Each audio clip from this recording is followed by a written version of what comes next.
Letíš toto leto do zahraničia? Tu sú 4 užitočné anglické frázy, ktoré využiješ na letisku. Ak sa chceš spýtať, kde sa nachádza odbavovací pult určitej leteckej spoločnosti, môžeš povedať Where is the check-in counter of Ryanair? Pokiaľ chceš požiadať o určité sedadlo v lietadle, napríklad chceš sedadlo pri okne alebo v uličke, môžeš povedať Can I get a window or an aisle seat, please?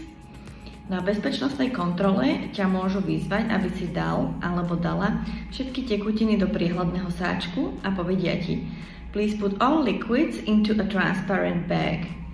A ak chceš zistiť status svojho letu, tak na tabuli bude napísané buď teda, že let je včas, alebo mešká, alebo je zrušený. Bude tam napísané The flight is on time, delayed or cancelled. Ak chceš celý e-book s frázami, ktoré využiješ na letisku, napíš mi po tento príspevok slovíčko airport a ja ti ho pošlem do správy úplne zadarmo.